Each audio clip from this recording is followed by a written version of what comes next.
has never said a word to us, so who knows what she thinks. Last Thursday, Jonah and I woke up just before midnight with the full intention of either talking to Mary Rose or getting her to take us to another fairy tale.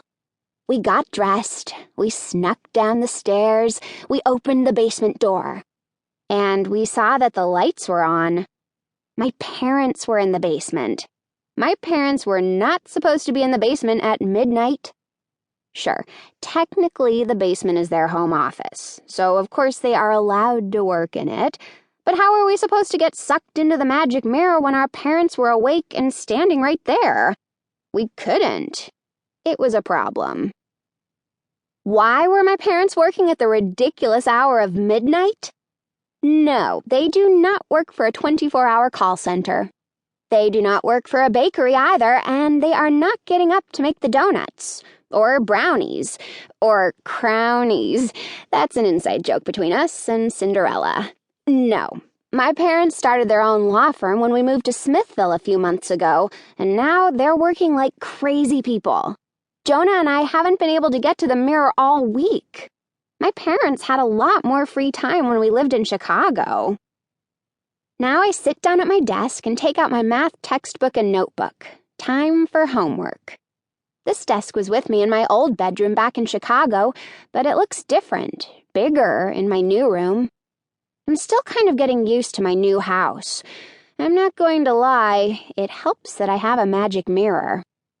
It also helps that I've made new friends here, Robin and Frankie.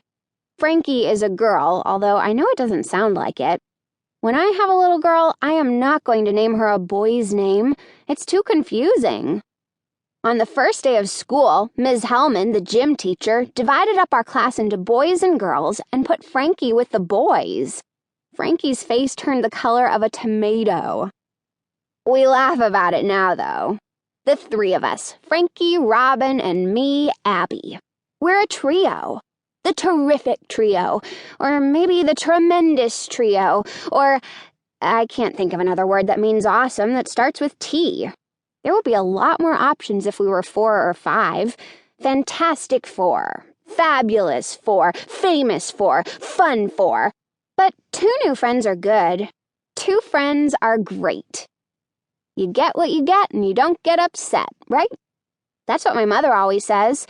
That and there is nothing to fear but fear itself. And also, you've made your bed, now you have to sleep in it. For the record, I make my bed every morning, unlike my brother. Anyway, I'm going to use all of those expressions when I'm a judge.